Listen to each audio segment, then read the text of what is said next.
नमस्कार नमस्कार साथियों, कैसे हैं आप सभी। सभी को बेहद प्यार भरा नमस्कार। उम्मीद है सारे साथी शानदार जबरदस्त जिंदाबाद हो गए। तो सारे भाई मेरे उपस्थित हो जाओ फटाफट से।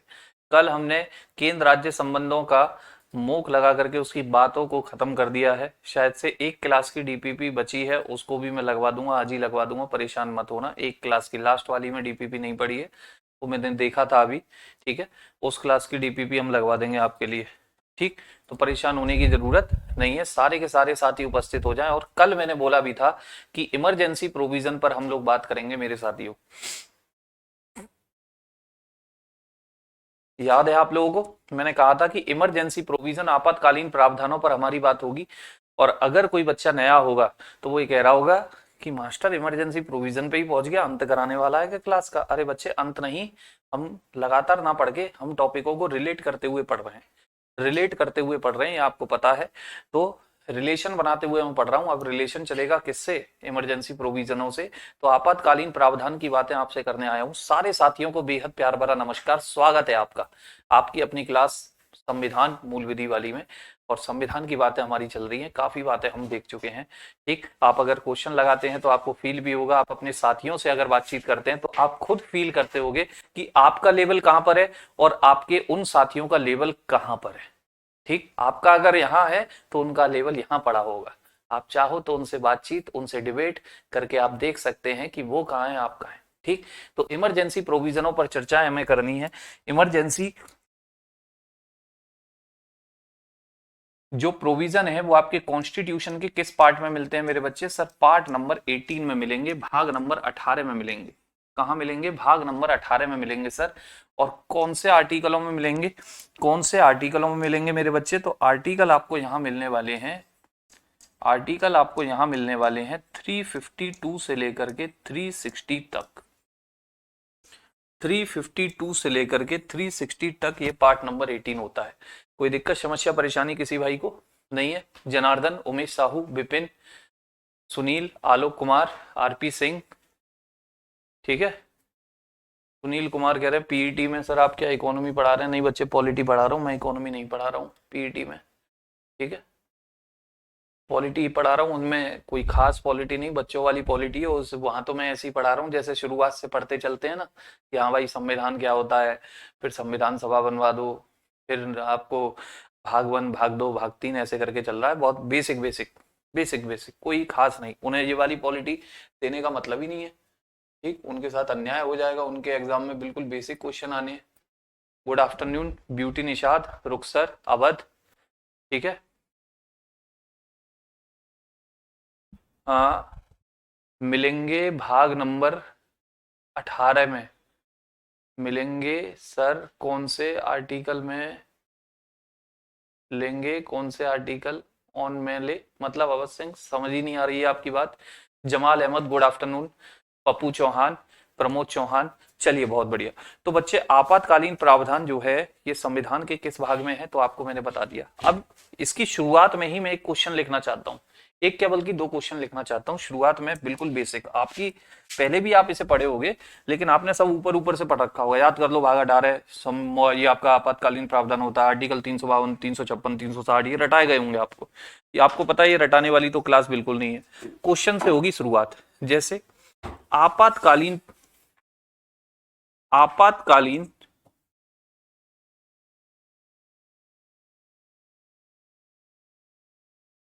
प्रावधान, इमरजेंसी प्रोविजन, आपातकालीन प्रावधान, इमरजेंसी प्रोविजन कहां से लिए गए हैं? कहां से लिए गए हैं?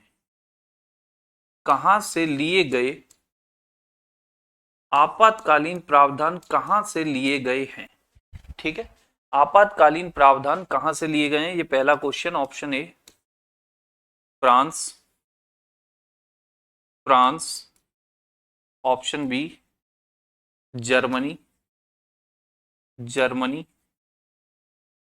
ऑप्शन सी, ऑप्शन सी भारत शासन अधिनियम 1935, भारत शासन अधिनियम 1935, भारत शासन act 1935। Option D America. Option D America, option D America. एक क्वेश्चन ये है आपके लिए, एक क्वेश्चन ये है। और दूसरा क्वेश्चन एग्जामिनर आपको फंसाता है और आप फंसते हैं, आपको फंसना पसंद है, वो फंसाता है। आपातकालीन प्रावधान, आपातकालीन प्रावधान, आपातकालीन प्रावधान, आपातकालीन प्रावधान किस देश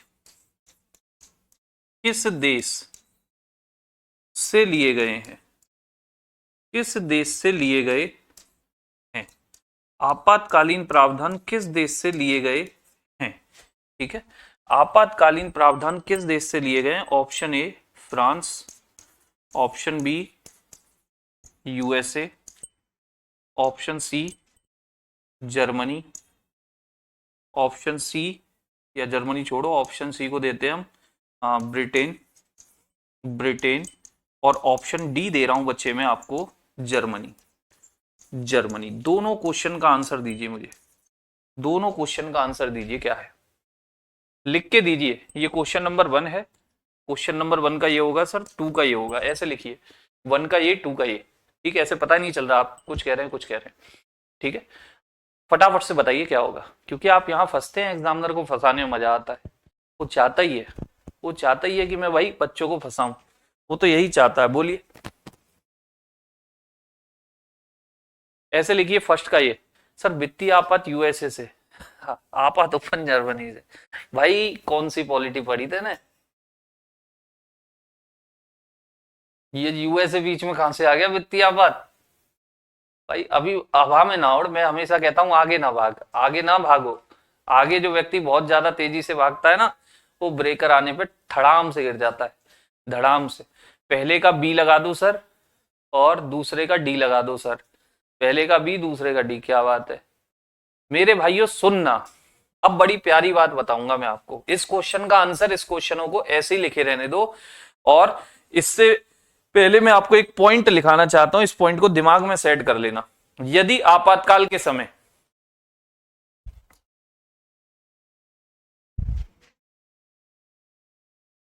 इस पॉइंट को दिमाग में नोट कर लेना, आपातकाल के समय, आपातकाल के समय, इमरजेंसी के टाइम पर आपसे मान लो क्वेश्चन में पूछा कि आपातकाल के समय पर जो उसके प्रावधान है, जो उसका प्रशासन है, प्रशासन माने कैसे लगेगा, कौन लगाएगा, कैसे लगेगा, कौन लगाएगा, एडमिनिस्ट्रेशन। उपबंध, उपबंध का मतलब होता है प्रावधान, उपबंध का मतलब होता है प्रावधान, उपबंध का मतलब होता है प्रावधान, या उनका विवरण, या उनका विवरण कि कौन कौन से आपातकाल होंगे, कौन कौन से आपातकाल होंगे। ये सारी की सारी बातें मेरे बच्चे, ये सारी की सारी बातें कहां पर लिखी हुई हैं पता है आपको? ये सारी बातें मेरे लालों, ये सारी बातें कहां पर लिखी हुई हैं? ये सारी बातें मेरे बच्चे कहां पर हैं? ये सब कुछ मिलता है भारत शासन अधिनियम, भारत शासन अधिनियम, भारत शासन अधिनियम 1935, भारत शासन अधिनियम 1935, भारत शासन अधिनियम 1935। ठीक है, भारत शासन अधिनियम 1935 से लिया है। ये सब कुछ आपने अपने संविधान में कहां से लिया है? भारत शासन अधिनियम की आपातकाल कौन कौन से होंगे, विवरण, आपातकाल की क्या क्या कंडीशनें हैं, आपातकाल कौन लगाएगा, कैसे लगाएगा, ये किसने लिए, कहां से लिया है? भारत शासन अधिनियम से। और दूसरा एक पॉइंट लिख रहा हूं, दूसरा एक पॉइंट, आपातकाल में, आपातकाल में, आपातकाल में या आपातकाल के समय, आपातकाल के समय जो आपके फंडामेंटल राइट्स होते हैं, जो आपके मौलिक अधिकार होते हैं, उन मौलिक अधिकारों पर क्या प्रभाव होगा? मौलिक अधिकारों का निलंबन, मौलिक अधिकारों का निलंबन, फंडामेंटल राइट्स का सस्पेंड हो जाना, निलंबित हो जाना, टर्मिनेट हो जाना। ठीक है भैया, मौलिक अधिकारों का निलंबन, मौलिक अधिकारों का निलंबन, या आप कह सकते हो मौलिक अधिकारों पर प्रभाव, मौलिक अधिकारों पर प्रभाव, कि आपातकाल में जो मौलिक अधिकार होते हैं नागरिकों के, सिटीजन्स के फंडामेंटल राइट जो होते हैं, उन पर क्या प्रभाव पड़ेगा, उन पर क्या प्रभाव पड़ेगा। ये टर्म आपने कहां से लिया है, ये टर्म आपने कहां से लिया है मेरे बच्चे, यही लिया है आपने जर्मनी से, यही लिया है आपने जर्मनी से। यही कहां से लिया है, जर्मनी से लिया है। और जर्मनी के संविधान को वीमर संविधान कहते हैं, याद रखना। जर्मनी के वीमर संविधान से, जर्मनी के वीमर संविधान से लिया है, वीमर संविधान से लिया है, जर्मनी के वीमर संविधान से लिया है। ठीक है मेरे बाबू लोगों, कहां से लिया है, जर्मनी के वीमर संविधान से लिया है, जर्मनी के वीमर संविधान से लिया है। अब उस क्वेश्चन को पढ़ लो, अब उस क्वेश्चन को, अभी रटो मत, मैं कह रहा हूं ना, आगे मत भागो अमित गोयल जी, आगे मत भागो, ये रटने वाली बातें मत करो। 20-21 को छोड़कर सर सभी सस्पेंड हो जाते हैं, छोड़ो, सारी बात आ जाएंगी। अभी बस इतना ध्यान में रखो कि अगर कभी भी पूछे आपातकाल का प्रशासन कहां से लिया, आपातकाल की उपबंध या प्रावधान कहां से लिए, या विवरण कितने तरीके का होता है ये कहां से लिया, तो भारत शासन अधिनियम से। जबकि जो मौलिक अधिकारों पे प्रभाव होगा, मौलिक अधिकारों के साथ क्या होगा आपातकाल में, ये कहां से लिया है, तो जर्मनी के वीमर संविधान से लिया है, या जर्मनी के संविधान से लिया है, ये भी आप लिख सकते हैं डायरेक्ट। ठीक है, क्लियर। तो अब आओ क्वेश्चन पर, अब आओ क्वेश्चन पर। पहला क्वेश्चन था मेरे बच्चे कि आपातकालीन प्रावधान, आपातकालीन प्रावधान कहां से लिए, कहां से, तो मेरे साथियों कहां से लिए हैं, भारत शासन अधिनियम। तुरंत ही भारत शासन अधिनियम ढूंढो, ऑप्शन में है, जी सर बिल्कुल है, आंसर हो गया भारत शासन अधिनियम 1935, एकदम करेक्ट आंसर हो गया। लेकिन दूसरे क्वेश्चन में यही बात लिखी है, लेकिन थोड़ा अंतर कर दिया, आपातकालीन प्रावधान किस देश के संविधान से लिए। भैया ये जो इमरजेंसी प्रोविजन है, ये जो इमरजेंसी प्रोविजन है, ये किस देश के संविधान से लेके आए हो, इस बार देश पूछा है, इस बार देश पूछा है। तो जब देश पूछे आपसे, जब देश पूछे तो क्या लगा दीजिएगा, सर जर्मनी। क्या लगा दीजिएगा, सर जर्मनी। बताओ कोई दिक्कत, बताओ कोई समस्या, बताओ कोई समस्या। तो कंडीशन, एक कंडीशन मौलिक अधिकार वाली कंडीशन तो ली है ना इस देश से, फंडामेंटल राइट पे क्या प्रभाव पड़ेगा आपातकाल में, ये कंडीशन तो इसी देश से ली है ना। तो आपातकालीन प्रावधान देश पूछे तो जर्मनी, लेकिन देश नहीं पूछ रहा है, केवल पूछ रहा है कहां से लिए हैं। जर्मनी भी ऑप्शन में है, भारत शासन भी ऑप्शन में, तो भारत शासन अधिनियम 1935 लगा दो। आप कहो सर भारत शासन अधिनियम 1935 दिया ही नहीं है, तब क्या लगाएं, तो बच्चे जर्मनी लगा दो। फिर तो बेसिक क्वेश्चन बन गया, ये फिर तो बेसिक ही क्वेश्चन बन गया, बिल्कुल हलवा क्वेश्चन बन गया। समझ में आया, समझ में आया। सर दोनों क्वेश्चन में पढ़ने में कोई फर्क क्यों नहीं आ रहा है बच्चे, आप ही को नहीं आ रहा है, मैं तो बाकी सबको आ रहा है, क्योंकि पहले में देश नहीं लिखा है। आपातकालीन प्रावधान लिए कहां से हैं, एग्जैक्ट सोर्स क्या है, एग्जैक्ट स्रोत क्या है, तो भारत शासन अधिनियम 1935। लेकिन अगर भारत शासन अधिनियम 1935 होता ही नहीं पहले क्वेश्चन में, तो हम लगाते जर्मनी, तो हम लगाते जर्मनी। दूसरे क्वेश्चन में पूछा है कि आपातकालीन प्रावधान किस देश से लिया है, तो भैया देश पूछ रहा है इस बार देश पूछ रहा है, क्लियर दिया है कि देश बताओ। तो बाबू मेरे मौलिक अधिकार वाली कंडीशन आपातकाल की इसी देश से ली थी। कौन सा देश है, जर्मनी है। कौन सा देश है, जर्मनी। शरीफ भाई क्लास कब से चल रही है, बच्चे अपने टाइम से चल रही है, स्लाइड पहली है, नसीब अच्छे हैं आपके, ये दूसरी आ गई, ये लो। तो समझ में आया, समझ में आया। आपातकाल होता क्या है ये मैं आपको पहले ही बता चुका हूं। आपातकाल होता क्या है ये बात मैंने आपको पहले ही बताई थी कि मेरे बच्चे भारत जो है, भारत का जो संविधान है वो संघात्मक है, केंद्र भी है राज्य भी है, लेकिन हम कनाडा वाला संघ है। पावर किसको ज्यादा दी है, सर केंद्र को ज्यादा दी है। तो बाबू मेरे ये जो इमरजेंसी होती है, ये जो आपातकाल होता है, इसका मतलब क्या होता है, इसका मतलब क्या होता है, इसका मतलब मैंने जब आपको शुरुआत की क्लासें थी तब समझाया भी था, जब आपको एकात्मक सरकार वगैरह पढ़ाई थी तब समझाया था, याद होगा। इमरजेंसी यानी आपातकाल, आपातकाल। और मैंने कहा था कि भैया आपातकाल का मतलब है कि जो संघीय ढांचा है वो किस में परिवर्तित हो जाएगा, संघीय ढांचा है वो किस में परिवर्तित हो जाएगा, पहले प्रश्न का मतलब नहीं समझे सर, भारत शासन अधिनियम। बच्चे ये तो सुनील कुमार आप संवैधानिक इतिहास में पढ़ते हो, ये मॉडर्न हिस्ट्री का टॉपिक है, या फिर संविधान में भी मैं इसे पढ़ाऊंगा बाद में। ब्रिटिश सरकार ने भारत को चलाने के लिए कुछ कानून भेज रखे थे, उनमें सबसे लास्ट में जो कानून आया था 1935 में, वो भारत शासन अधिनियम 1935 था। वो हमारे संविधान का सबसे बड़ा स्रोत होता है, भारत शासन अधिनियम। संविधान में ज्यादातर बातें भारत शासन अधिनियम से ही ली गई हैं। ठीक, तो आपातकाल क्या होता है बच्चे? आपातकाल में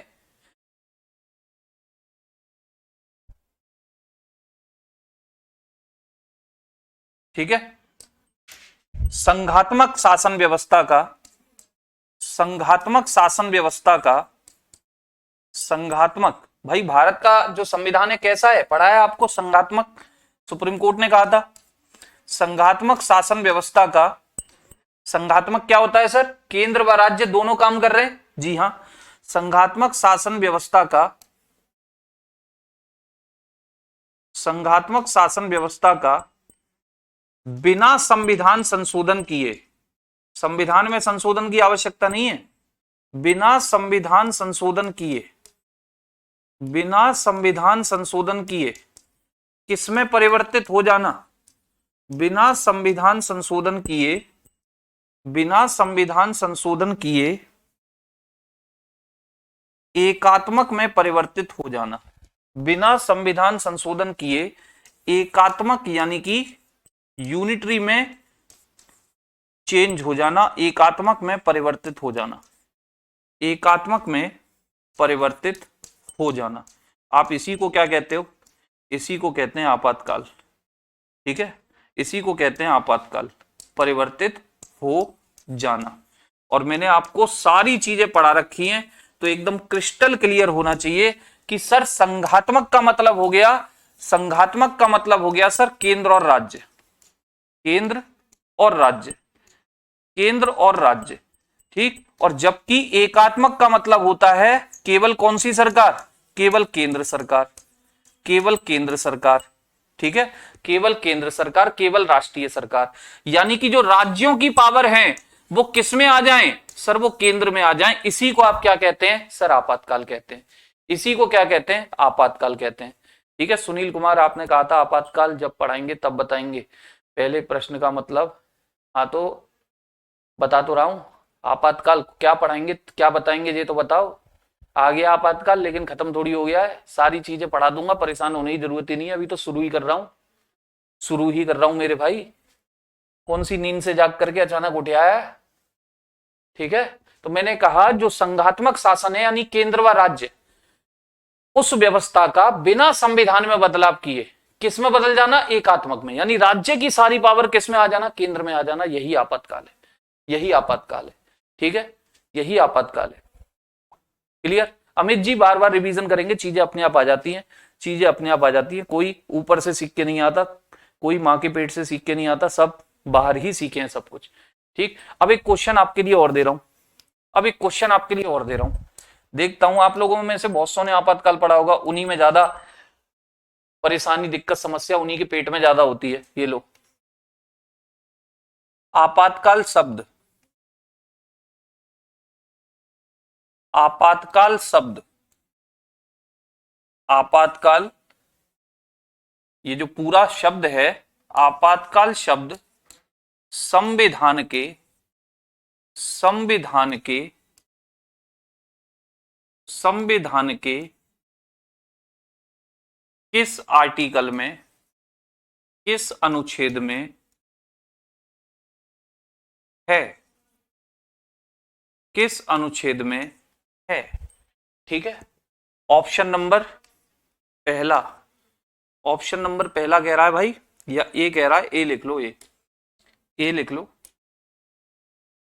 आर्टिकल 352, आर्टिकल 352। बी कह रहा है मेरे भाई आर्टिकल 356, आर्टिकल 356। सी कह रहा है मेरे भाई आर्टिकल 360, आर्टिकल 360। डी कह रहा है मेरे भाई आर्टिकल 352, 356 और 360, तीनों में। और ऑप्शन ई कह रहा है मेरे भाई किसी में नहीं, किसी में नहीं, किसी में नहीं। बताइए, किसी में नहीं। आज मेरा फर्स्ट डे है जितेंद्र पांडे, बड़ी समस्या हो जाएगी भाई, बड़ी समस्या।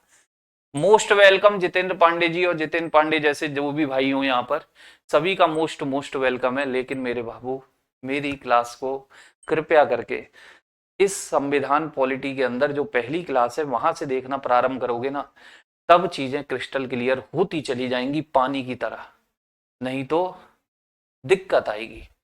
मैं पहले ही कह रहा हूं दिक्कत आएगी। भले ही आपने पहले पॉलिटी पढ़ी हो, मैं ये नहीं कह रहा कि आपने बिल्कुल ना पढ़ी हो, आपने भले ही पहले भी पढ़ी हो, लेकिन फिर भी दिक्कत आ जाएगी, क्योंकि मैंने चीजों को बिल्कुल अंदर तक खोल दिया है, बिल्कुल अंदर तक। ठीक है, तो उन क्लासेस को बच्चे जरूर देख लेना। कुछ डी कह रहे हैं, कुछ ई कह रहे हैं। मेरे साथियों याद रखना, आंसर इसका रहने वाला है ऑप्शन नंबर ई। किसी आर्टिकल में नहीं है। ये जो आपातकाल शब्द है मेरे बच्चे, आप आंसर आना चाहिए नो। संविधान में है ही नहीं, संविधान में है ही नहीं। ये जो आर्टिकल में आप आपातकाल शब्द ढूंढेंगे, ये मिलेगा ही नहीं। आपको मिलेगा तो एक शब्द, आपको एक शब्द मिलेगा आर्टिकल 352 में, आर्टिकल 352 और आर्टिकल 356। 56 में तो छोड़ो, है ही नहीं। 360, 360, इनमें क्या लिखा हुआ है? इन दोनों में ही आपातकाल नहीं लिखा, इनमें लिखा हुआ है आपात। इनमें क्या लिखा हुआ है? केवल आपात शब्द लिखा हुआ है। केवल कौन सा शब्द लिखा हुआ है? आपात शब्द लिखा हुआ है, आपातकाल शब्द नहीं लिखा हुआ। आपात शब्द इनमें मिलता है, आपातकाल शब्द नहीं मिलता, आपातकाल शब्द नहीं मिलता।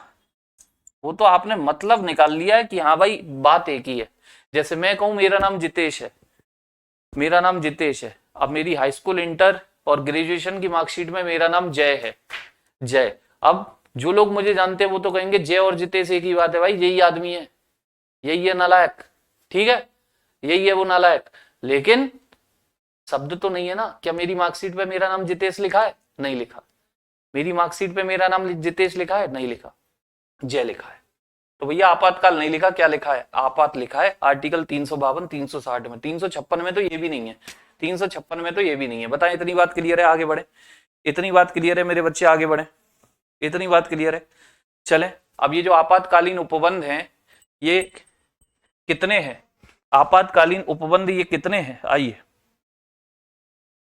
इमरजेंसी प्रोविजन, आपातकालीन उपबंध, आपातकालीन उपबंध, emergency, emergency provision, emergency provisions, आपातकालीन उपबंध, आपातकालीन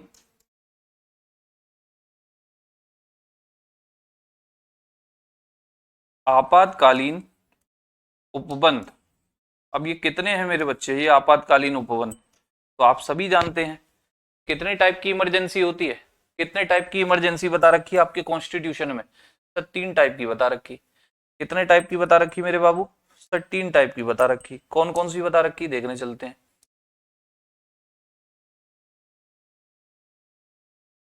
ठीक है, 3 टाइप की इमरजेंसी आपके कॉन्स्टिट्यूशन में बता रखी। सबसे पहली आर्टिकल 352, फिर 4 जोड़ते जाना। एक होती है आर्टिकल 352, 352, 4 के गैप में है आर्टिकल 356, 356 और आर्टिकल 360, आर्टिकल 360, आर्टिकल 360। ठीक है, ये 3 आर्टिकल हैं। इन तीनों में 3 इमरजेंसी आपके सामने आएंगी। 352 जिसे आप राष्ट्रीय आपातकाल कहते हो।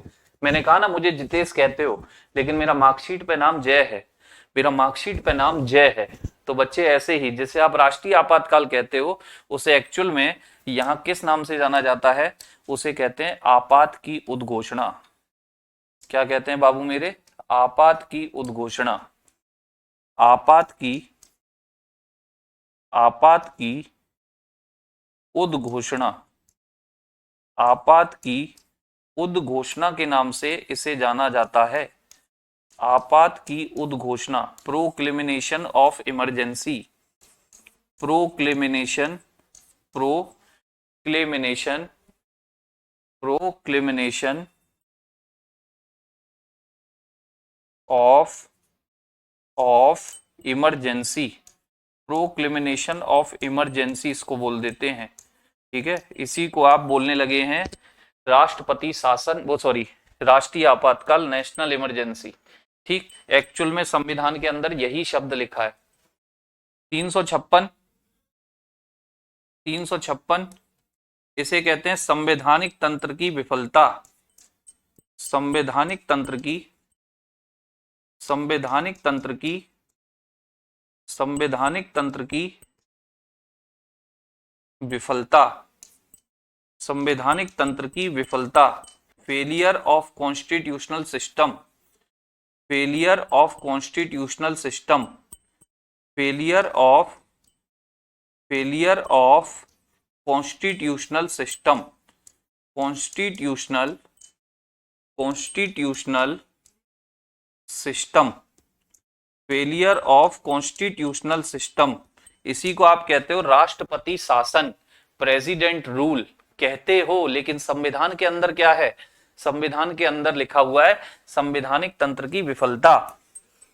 ठीक, और मेरे बच्चे ये जो आपका आर्टिकल आया जिसका नाम है 360, इसी में लिखा हुआ है वित्तीय आपात के उपबंध, वित्तीय आपात के उपबंध, वित्तीय आपात के उपबंध, वित्तीय आपात के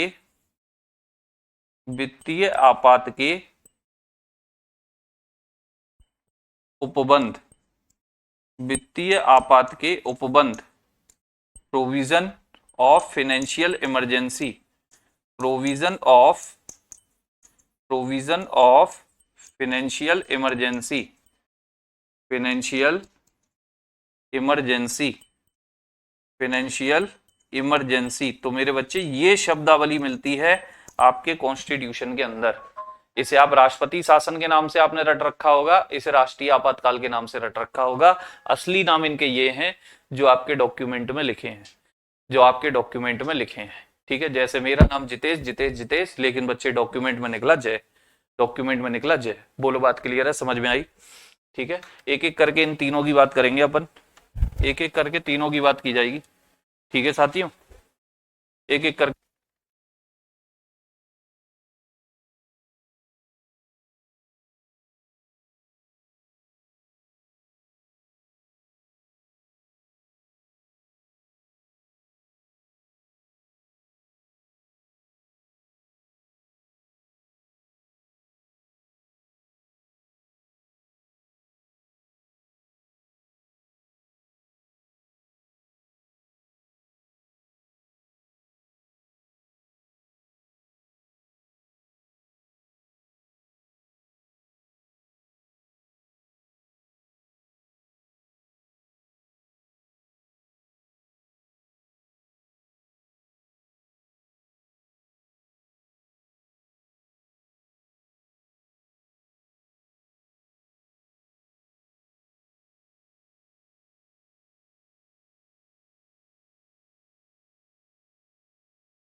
ठीक है बच्चे, पानी पीने गया था बच्चे, थोड़ा पानी, ठीक है ना, यहाँ था नहीं। चलिए, तो क्लियर है इतनी बातें? कोई दिक्कत समस्या परेशानी इनमें किसी भाई को नहीं होनी चाहिए, बताएं।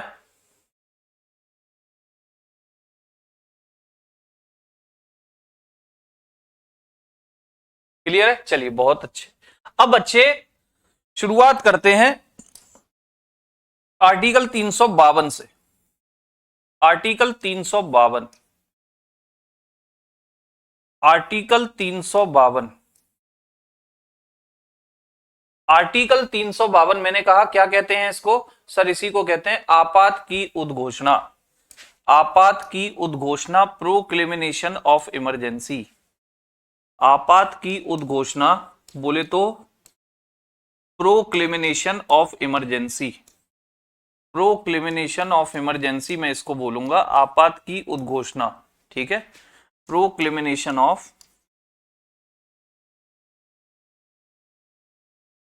प्रोक्लेमिनेशन ऑफ इमरजेंसी, इमरजेंसी, ठीक है।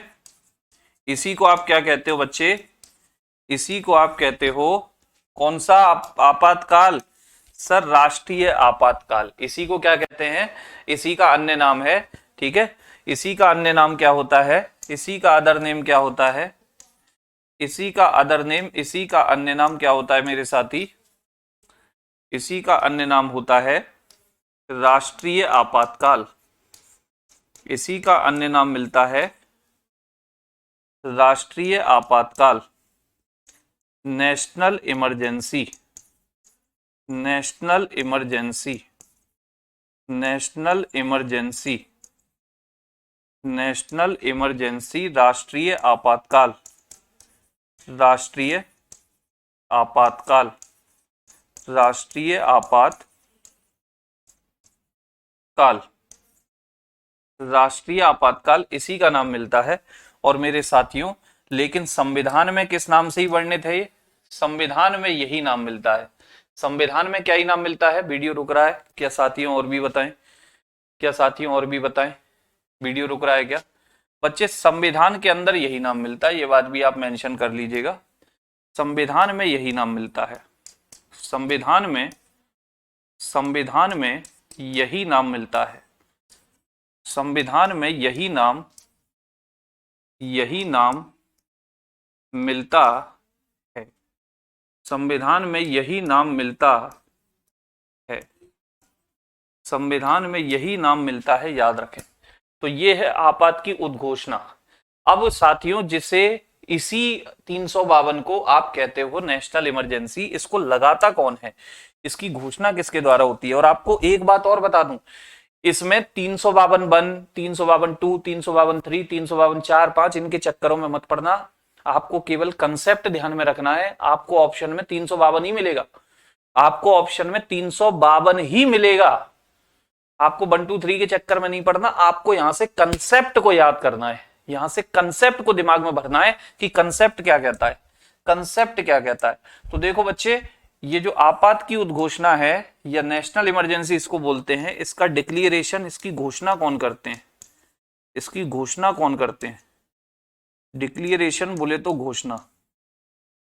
मैं एक एक टर्म आपको बड़ा ही क्रिस्टल क्लियर करता चला जाऊंगा एकदम से। घोषणा की बात करें तो मेरे बाबू लोगों, इसमें आप इतना लिखेंगे कि सर जी भारत के राष्ट्रपति द्वारा इसकी घोषणा की जाती है, भारत के राष्ट्रपति द्वारा की जाती है, भारत के राष्ट्रपति द्वारा, भारत के राष्ट्रपति द्वारा, राष्ट्रपति द्वारा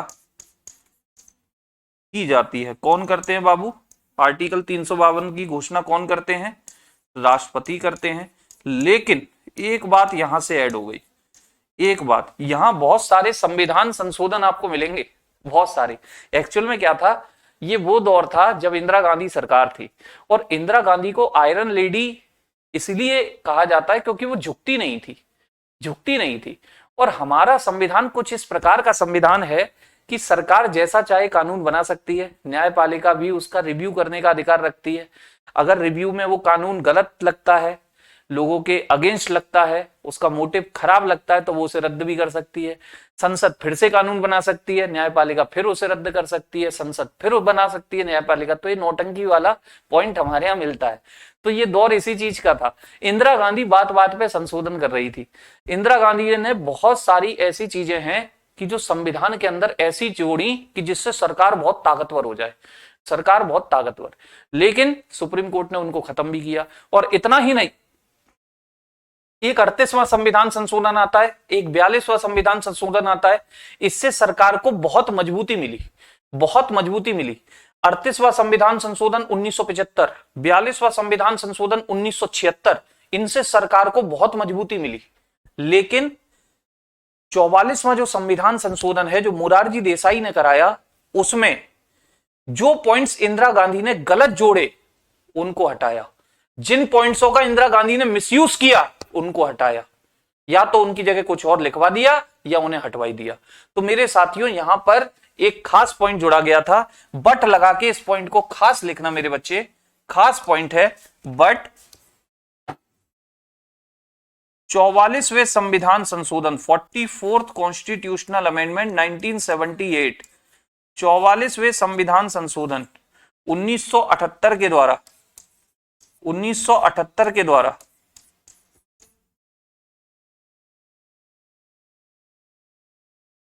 1978 के द्वारा क्या बात की गई, इसे राष्ट्रपति द्वारा लगाएंगे, कौन ही, राष्ट्रपति। इसे राष्ट्रपति द्वारा मंत्रिमंडल की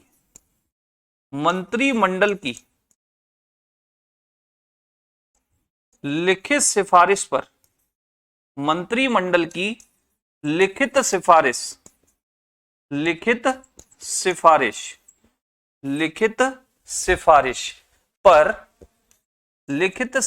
पर लगाया जाएगा। मोस्ट इंपोर्टेंट टर्म है मेरे बच्चे, ठीक है। ये वाला जो संविधान संशोधन था, ये मोरारजी देसाई सरकार ने किया था, मोरारजी देसाई ने। एक्चुअल में शुरुआत में बस इतना लिखा हुआ था कि भाई आपात की उद्घोषणा यानी आपका राष्ट्रीय आपातकाल कौन लगाएंगे, राष्ट्रपति लगाएंगे। ये नहीं पता था कि किसकी सिफारिश पर लगाएंगे, किसकी रिकमेंडेशन पर लगाएंगे। तो प्रधानमंत्री इसका मिसयूज कर सकते हैं, जैसे इंदिरा गांधी ने किया था 1975 में। इंदिरा गांधी ने राष्ट्रपति फखरुद्दीन अली अहमद से कहा कि देश की वाट लगा दो, देश की वाट लगा दो, देश की वाट लगा दो, यानी कि आर्टिकल 352 लगा दो। मुझे लग रहा है कि भैया इस समय आपातकाल लगना चाहिए। तो भैया नेशनल इमरजेंसी लगा दी थी, आपात की उद्घोषणा हो गई थी, आर्टिकल 352 लग गया था, किसी से पूछा भी नहीं, किसी को बताया भी नहीं, तत्काल में लगा दिया। तो आगे भी राष्ट्रपति इसका मिसयूज कर सकते हैं, ये सोचकर मोरारजी देसाई ने इस संविधान संशोधन को कराया और लिख दिया कि लगाएंगे राष्ट्रपति, लेकिन मेरे बाबू किसकी लिखित सिफारिश होनी चाहिए, मंत्रिमंडल। मंत्रिमंडल कह रहा हूं, मंत्री परिषद नहीं कह रहा हूं, मंत्री परिषद नहीं कह रहा हूं। मंत्री परिषद आप पढ़ोगे जब आपको संसद पढ़ाऊंगा, जब आपको राष्ट्रपति पढ़ाऊंगा तब पढ़ोगे। मंत्री परिषद आर्टिकल 74-75 में मिलती है, मंत्री परिषद आर्टिकल 74-75 में मिलती है। काउंसिल, जिसे काउंसिल ऑफ मिनिस्टर कहते हैं, सारे मंत्रियों का समूह, लेकिन उनमें से जो टॉप लेवल के मंत्री होते हैं, जो पूरे विभाग के मालिक होते हैं, जैसे गृह मंत्री अमित शाह, राजनाथ सिंह रक्षा मंत्री, वित्त मंत्री निर्मला सीतारमण जी हो गई, या रेल मंत्री हो गए आपके अश्विनी वैष्णव, तो ये पूरा मंत्रालय का जो मालिक होता है वो मंत्रिमंडल का सदस्य होता है। जो 18-20 जो विभाग हैं उनके जो मालिक हैं वो मंत्रिमंडल होते हैं। बाकी जो तरह तरह के और भी मंत्री हैं, और भी मंत्री, उन सभी को जोड़ दोगे तब मंत्री परिषद बनती है, तब मंत्री परिषद। यानी आपको मैंने समझाया था कि अगर ये मंत्री परिषद है, इसका टॉप लेवल के जो मंत्री होते हैं, टॉप वाले, वही होते हैं कैबिनेट यानी कि मंत्रिमंडल, वही होते हैं मंत्रिमंडल। फिर आते हैं राज्य मंत्री स्वतंत्र प्रभार, फिर आते हैं राज्य मंत्री स्वतंत्र प्रभार, और फिर आते हैं आपके उप मंत्री जो केवल और केवल इनके सहायक होते हैं। ठीक, इन सब को मिलाकर मंत्री परिषद बनती है, लेकिन इसके टॉप के मंत्री कौन होते हैं, ये कैबिनेट होते हैं, ये कैबिनेट होते हैं। बोले इतनी बात क्लियर?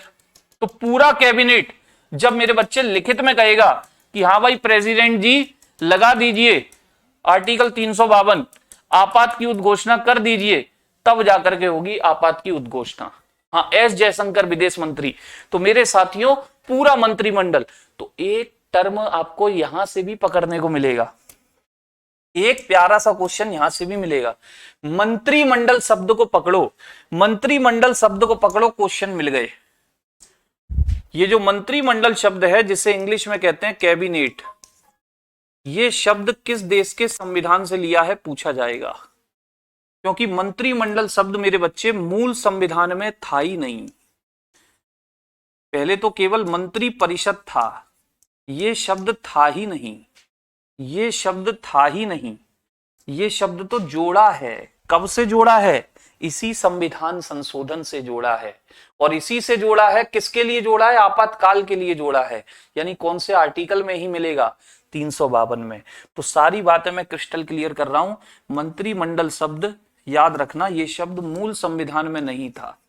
ये शब्द किसमें नहीं था? जो हमारे बड़े बुजुर्गों ने जो संविधान बनाया, जो हमारे बड़े बुजुर्गों ने संविधान बनाया, जिसे आप मूल संविधान बेसिक कॉन्स्टिट्यूशन कहते हो, बेसिक कॉन्स्टिट्यूशन कहते हो, उसमें नहीं था। मूल संविधान में नहीं था। ये शब्द किसमें नहीं था साथी? मूल संविधान में नहीं था। इसे बाद में जोड़ा है। इसे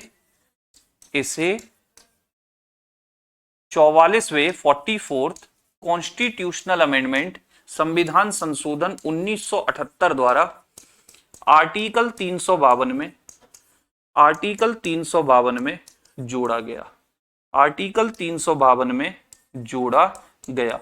तो कभी आपसे पूछे मंत्रिमंडल शब्द किस आर्टिकल में है, तो केवल यही मिलता है, इसके अलावा कहीं और नहीं मिलेगा। ठीक है, कब से जोड़ा? 44th अमेंडमेंट है 1978 वाला, यहां से जोड़ा। ठीक, कहां से लिया है सर? किस देश के संविधान से लिया है? तो मेरे साथियों, इसे ब्रिटिश के संविधान से लिया गया है। इसे ब्रिटेन के संविधान से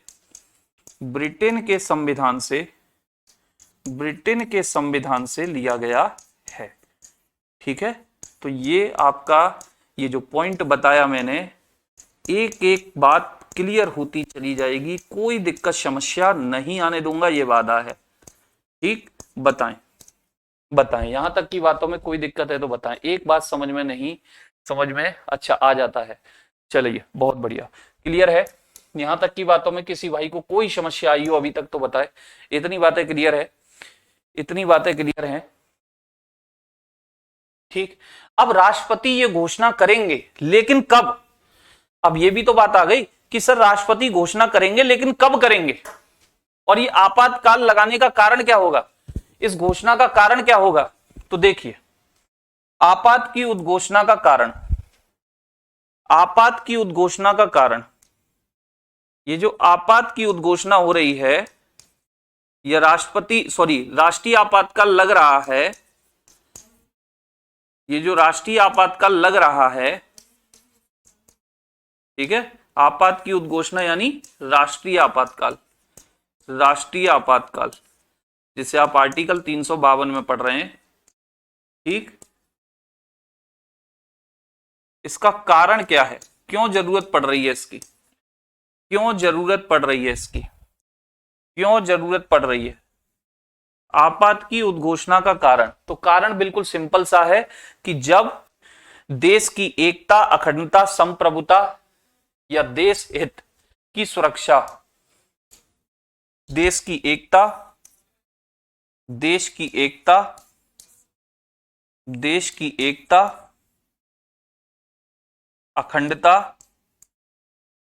अखंडता, संप्रभुता, संप्रभुता, संप्रभुता यानी सोवर्निटी, और सुरक्षा, और सुरक्षा पर खतरा हो, पर खतरा हो। जब आपको ऐसा लगे कि आपका देश की एकता, आपकी अखंडता, आपकी संप्रभुता खतरे में है, तो मेरे साथियों आपात की उद्घोषणा हो सकती है। अब राष्ट्रपति कब ऐसा करेंगे ये मैं आपको बता रहा हूं। सर बुक में समझ नहीं आता, लगता है बहुत कठिन है। सर लक्ष्मीकांत है पर हमारे समझ में नहीं आती है, लैंग्वेज थोड़ी सी फेरबदल हो जाता है, इस वजह से दिक्कत देते हैं। चलिए अब बात आती है राष्ट्रपति इस उद्घोषणा को कब करेंगे मेरे भाई। बिल्कुल सिंपल बातों में लेके चल रहा हूं आपको, बिल्कुल सिंपल। ऐसी इमरजेंसी पढ़ोगे कि जीवन में ना भूलोगे। अब चाहे कोई सा भी क्वेश्चन हो फोड़ते चले जाना। राष्ट्रपति इस उद्घोषणा को करेंगे, आपको पता है लेकिन कब करेंगे? राष्ट्रपति इस घोषणा को राष्ट्रपति इस उद्घोषणा को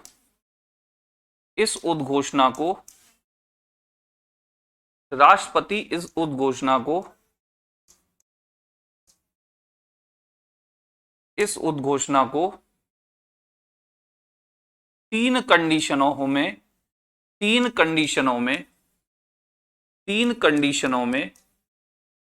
कंडीशंस में करते हैं।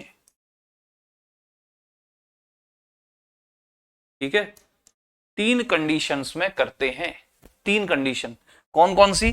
या तो मेरे साथी, या तो मेरे बच्चे युद्ध हो जाए, युद्ध समझते हैं, वॉर, या तो वॉर हो जाए, या मेरे बच्चे वॉर नहीं हुआ है तो और लगा के दूसरी लिख लो, एक्सटर्नल एग्रेशन, इसे कहते हैं बाह्य आक्रमण,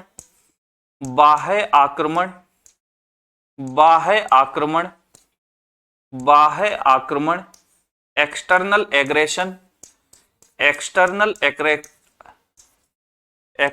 एग्रेशन, ठीक है बच्चे, एक्सटर्नल एग्रेशन, बाह्य आक्रमण, ये भी नहीं हुआ है तो तीसरी कंडीशन आर्म्ड रिवेलियन, सशस्त्र विद्रोह,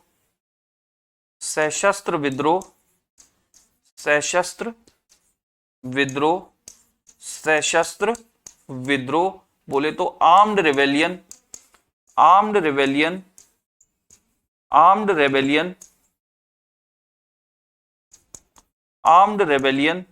ठीक है, ये तीन कंडीशन आपके सामने है। तीन में से कुछ भी हो जाए, या तो मेरे बाबू क्या हो जाए, या तो मेरे बच्चे क्या हो जाए सर, वॉर हो जाए, या तो हो जाए वॉर। अगर वॉर नहीं हुआ है तो क्या हो जाए, बाह्य आक्रमण हो जाए। क्या हो जाए बच्चे सर, बाह्य आक्रमण हो जाए। क्या हो जाए मेरे बाबू, बाह्य आक्रमण हो जाए। ठीक है, एक्सटर्नल एग्रेशन। बाह्य आक्रमण का मतलब होता है कोई दूसरा देश आप पर अटैक करने के लिए खड़ा हो, कोई दूसरा देश आपको अटैक करने के लिए खड़ा हो, आपको लगे कि भैया ये अब अटैक करने वाला है। जैसे मान लो पाकिस्तान बिल्कुल अटैकिंग मोड में आ जाए, बिल्कुल अटैकिंग मोड में, और हमें लगे कि हाँ भाई अभी इमरजेंसी लगानी चाहिए, तो हम नेशनल इमरजेंसी लगवा सकते हैं। नेशनल इमरजेंसी लगवा। शरीफ भाई, अखंडता का मतलब होता है तोड़ने का प्रयास। जब आपको ऐसा लगे कि कोई भारत को तोड़ने का प्रयास कर रहा है, अखंड। भारत खंडित माने होता है टूट जाना, और भारत अखंड है, टूट नहीं सकता। कोई तोड़ना चाह रहा है, लोगों को भड़काना चाह रहा है कि खालिस्तान लेंगे, खालिस्तान लेंगे, तो इन्हें बेंत दो, खालिस्तान नहीं। समझ में आया? चलिए, इसके बाद तीसरा शब्द है मेरे बच्चे सशस्त्र विद्रोह। सशस्त्र विद्रोह का मतलब होता है आर्म्ड रिवेलियन। आर्म्ड रिवेलियन, स माने सात, शस्त्र यानी वेपन। ठीक, आर्म्ड का मतलब है हथियारों के साथ। जब 10-20-50 हजार लोग आपस में हथियारों के साथ विद्रोह करने आ जाएं, आपस में हथियारों के साथ, लाठी है, डंडे हैं, बंदूकें भी हैं, हथियार है उनके पास, तो मेरे साथियों आपके ऊपर क्या लग सकती है, आपात की उद्घोषणा, प्रोक्लेमेशन ऑफ इमरजेंसी लग सकती है। कौन लगाएंगे? राष्ट्रपति बनाएंगे, राष्ट्रपति लगाएंगे। क्लियर है? किसकी लिखित सिफारिश? मंत्रिमंडल की। कब से आया? 44वें संविधान संशोधन 1978 से। पहले ऐसा कुछ नहीं लिखा था। क्लियर है इतनी बातें? हाँ या ना बोले जल्दी से, हाँ या ना बोले जल्दी से। क्लियर है इतनी बातें? हाँ या ना, हाँ या ना बोलिए। अभी इसमें और भी चीजें हैं।